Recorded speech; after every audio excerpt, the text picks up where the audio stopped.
Hello guys! Welcome back po sa aking channel. Ito po si Gerald, nagpabalik, Gerald's TV. Bago ko umpisa ng video na ito, huwag kalimutang mag-subscribe. Gerald's TV, Las Vegas Motor Speed, Gerald Cruz Samson. At ngayon, magluluto tayo ng adobong pusit. Ayan, so papakita ko sa inyo ang ating mga sangkap.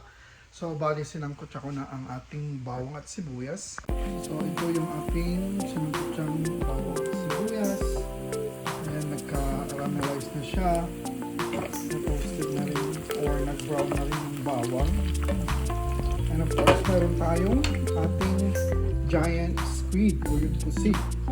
Ang ating ingredients sa adobo, of course, meron tayong suka at meron tayong toyo.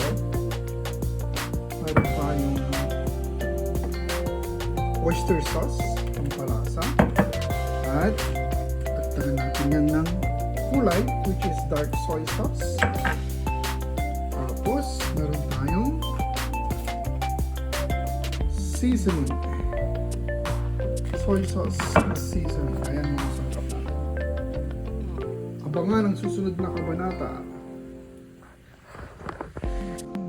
Ayan, so naisangkot na natin ang ating bawang at sibuyas at nag-brown na siya. Laglag na natin ang ating fresh na pusit.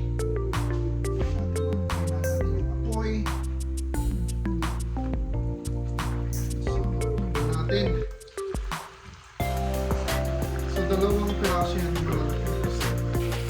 And so, lagyan natin ng paminta, brown pepper.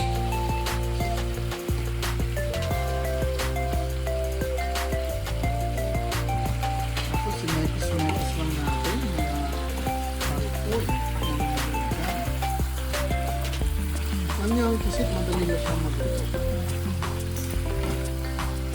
Huwag natin iluluto.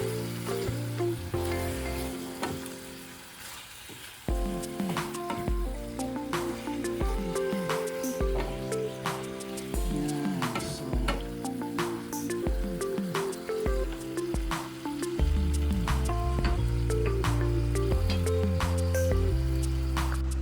And so, lagyan na natin ng ating ingredients.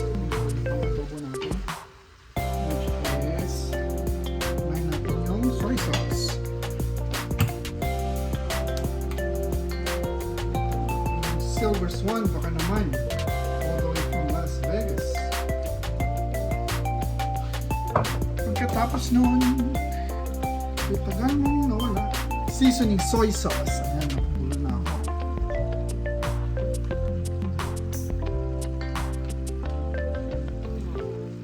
Tapos noon, bigyan natin ng oyster sauce.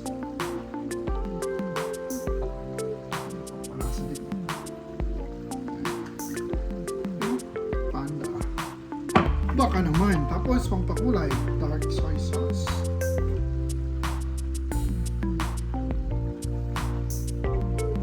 And so, nilagyan na natin ng sili.